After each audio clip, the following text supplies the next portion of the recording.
যেটা করে নিচ্ছি, কড়াই নেড়ে একটু গরম করে নিচ্ছি।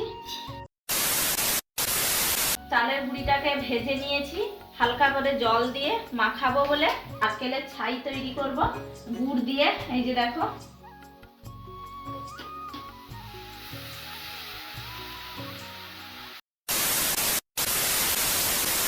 Hello friends, good morning. তোমরা সবাই কেমন আছো? আশা করি ভালো আছো। আমিও অনেক অনেক ভালো আছি। মৌমিতা সাহু ব্লগের নতুন ভিডিওয় তোমাদের ওয়েলকাম জানিয়ে আজকের ভিডিওটা এখান থেকেই স্টার্ট করছি। তো সকালে সব কাজবাজ শেষ করে নিয়েছি, আর দেখো তোমাদের দাদা ভাই বাড়িতে এসছে আর বলছিল যে পিঠে খাবে। আর শীতকাল মানে তো জানো, মানে নতুন গুড়, পিঠে পুলি এইসব ভালো লাগে। আর সবসময় তো মানে পিঠে পুলি হয় না। যাই হোক, যার জন্য আমি সকাল সকাল উঠে কাজ বাজ সেরে দেখো নারকেল বাজার থেকে কিনে আনছিলাম। তো আমাদের তো এখানে ভাড়া ঘর, যে কোথাও নারকেল গাছ আছে বা কিছু তা নয়, বাজার থেকে নারকেল একটা কিনে আনছিলাম আর নারকেল কোড়াতে বসে পড়েছি। আগে তো কী বলতো, নারকেলটা কুড়িয়ে নিয়ে তারপর ছাই তৈরি করতে হয়। তো চলো, যার জন্য সকালে নারকেলটা আমি এখন কুড়িয়ে নিচ্ছি। কি পিঠা হবে আর কেমন ভাবে তৈরি হবে না হবে সব তোমাদের সঙ্গে অবশ্যই শেয়ার করব। তো তোমরা ভিডিওটি শুরু থেকে একদম শেষ পর্যন্ত দেখতে থাকো, আশা করি অনেক অনেক ভালো লাগবে।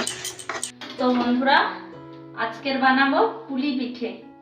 তো পুলি পিঠে বানানোর জন্য প্রথমে যেটা করে নিচ্ছি, চালটাকে তো আগে থেকে মানে মেশিনে কুটানো ছিল, আর সেটাকে কড়াই নেড়ে একটু গরম করে নিচ্ছি। তো এরপর চালটাকে মাখাবো।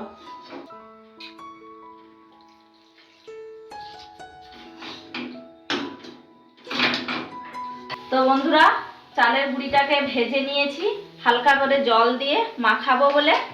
আর এদিকে তুলে দিয়েছি নারকেলটাকে, তো সকালে কুড়িয়ে নিয়েছিলাম, তোমাদেরকে দেখিয়েছিলাম। আর নারকেলের ছাই তৈরি করব গুড় দিয়ে। এই যে দেখো,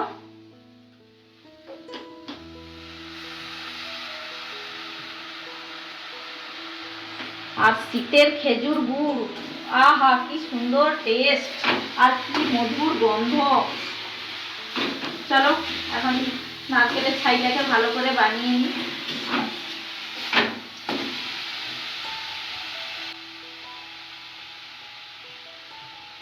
এই গুড় দিয়ে পিঠার পুরটা বানালে না বন্ধুরা, কি মধুর খেতে লাগে আর কি সুন্দর টেস্টি হয়।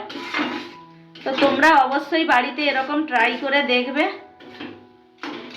অবশ্যই অবশ্যই খেতে ভালো লাগবে। তো বন্ধুরা, আদাটাকে অল্প একটু আদা, যেহেতু আমার কম ছাই, যার জন্য অল্প একটু আদা এইরকম ঘষে নিয়ে ওর মধ্যে দিয়ে দেব।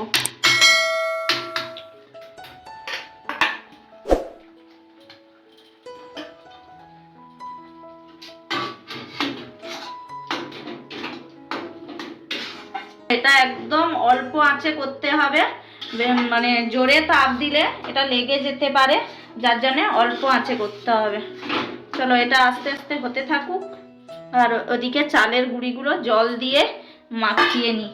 কিন্তু চালের গুঁড়িটা মাখাতে হলে অবশ্যই গরম জলে মাখাতে হবে। আমি জলটাকে উষ্ণ গরম জল করে নিয়েছিলাম। তো চলো মাখিয়ে নিই এখন।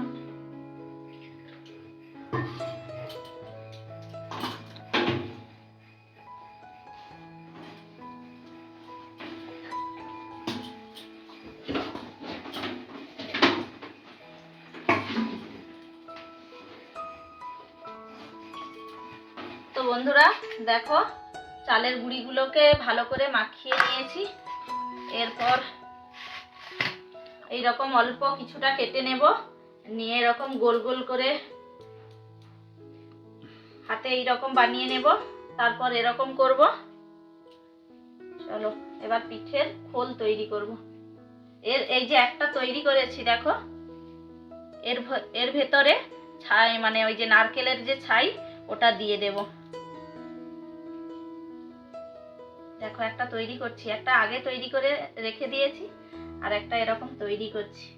কেমন বানাতে হয় দেখো, তোমরা চাইলে চেষ্টা করলে অবশ্যই পারবে।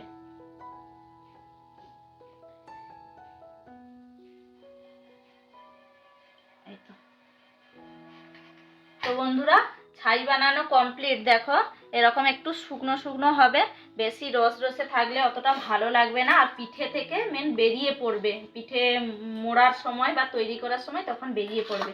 তো অল্প কিছুটা বাটির মধ্যে কাটিয়ে নিয়েছি, আর এরপর যেহেতু একটু গরম আছে তো চামচ দিয়ে দিয়ে দিচ্ছি, এইরকম পিঠের মধ্যে অল্প করে দিয়ে দিচ্ছি। অল্প দিতে হবে, না হলে কি বলো তো বন্ধুরা, পিঠাটা মানে এরকম মোড়া যাবে না। চলো দেখো।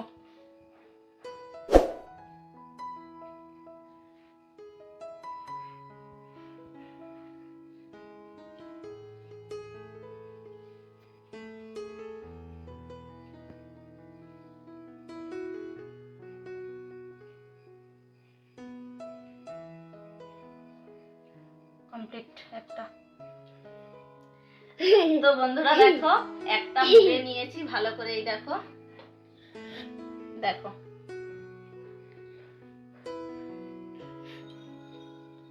তো এরকম বেশ কয়েকটা মুড়ে নেব, তারপর সেদ্ধ করে দুধের মধ্যে দেব। তো কিছুটা এমনি পিঠে পুলি বানাবো, আর কিছুটা দুধ পুলি বানাবো। চলো তোমাদের সঙ্গে অবশ্যই শেয়ার করব, তো ভিডিওটা কন্টিনিউ দেখতে থাকো।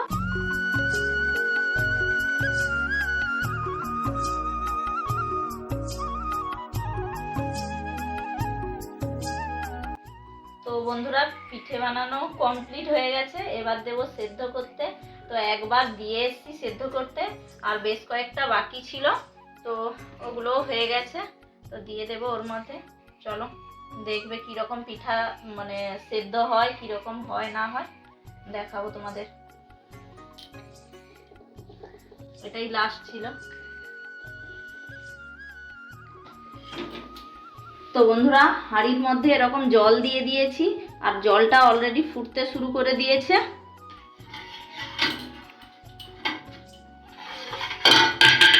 এই দেখো এরকম জলের ভাপে সেদ্ধ হবে।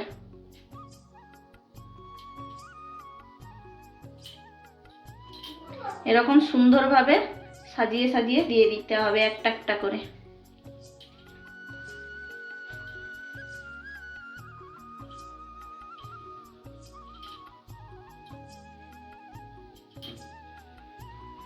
এরপর ঢাকা দিয়ে দিতে হবে, ঢাকনা দিয়ে। ঢাকাটা তো হয়ে গেল, ছোট হয়ে গেল। তো বন্ধুরা সব পিঠা দেওয়া কমপ্লিট হয়ে গেছে, তো ওটা এখন 15 থেকে 20 মিনিট ধরে ভালো করে সেদ্ধ হোক, তারপর 15 থেকে 20 মিনিট পরে খুলে তোমাদেরকে অবশ্যই দেখাবো যে কতটা কি হলো না হলো। চলো বাড়ির এখন অন্য বাদ বাকি কাজগুলো করে নিই চট জলদি। তো ফাইনালি বন্ধুরা 15 থেকে 20 মিনিট পর মানে এই যে দেখো রেডি হয়ে গেছে। তো সেদ্ধও দেখো ভালো মতো সেদ্ধ হয়ে গেছে, আর তৈরিও হয়ে গেছে। আর এদিকে দেখো মানে দুধ পুলি বানাবো বলে তোমাদের বলেইছিলাম না ফার্স্টের ভিডিওতে, ফার্স্টের দিকে এই যে দুধ পুলি বানাবো, যার জন্য দেখো গ্যাসের দুধটা গরম করতে দিয়ে দিয়েছি। তো চলো দুধটাও ফুটে উঠেছে, আর এর মধ্যে সেদ্ধ করে রাখা পিঠেগুলো।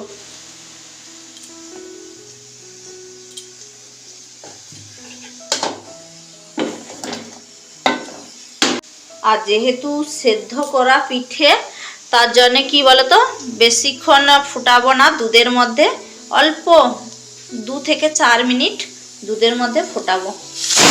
তো ফাইনালি বন্ধুরা দুধ পুলি রেডি হয়ে গেছে, দেখো এই যে। টেস্ট করে দেখি কেমন হয়েছে।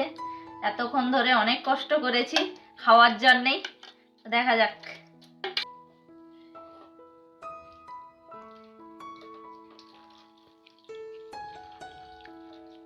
দেখো বাটির মধ্যে নিয়ে নিয়েছি, টেস্ট করে দেখি।